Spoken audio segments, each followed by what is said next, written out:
Hello, this is PG, welcome back to the channel. Today I'm reviewing GoldenEye 007. The game was originally released in 1997 for the N64. This footage was recorded on the Xbox Series S version.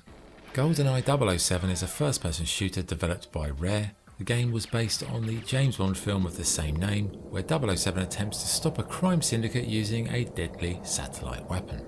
The game features a solo campaign and also multiplayer, but more on that later. Okay, gameplay. Well, it's a first-person shooter with slick controls, a nice variety of weapons and lots of cool James Bond type gadgets to use.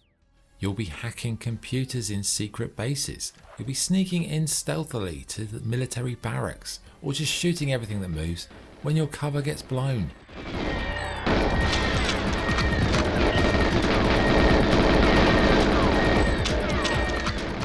The solo campaign sticks pretty closely to the GoldenEye movie.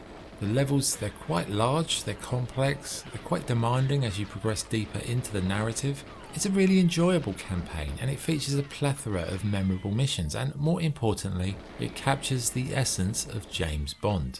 You actually feel like 007, which cannot always be said for most of the lackluster games about James Bond. This version was played on the Xbox Series S and it's definitely a bit smoother.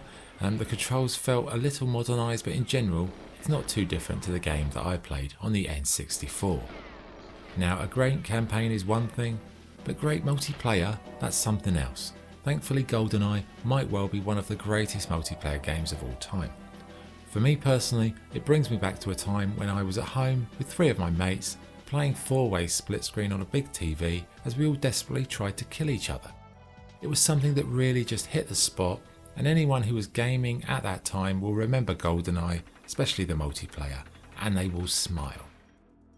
Visually, yes, it may look a bit dated in some regard, but it plays well, and it was N64 era, so we have to bear that in mind.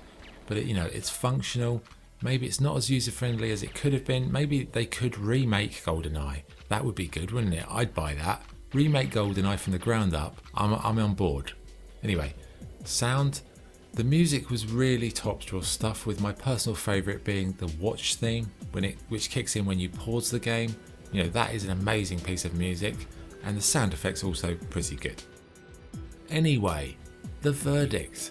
If you want to know how big GoldenEye 007 was, if it came out today, all you would see on the internet would be reels, TikToks and memes of the game.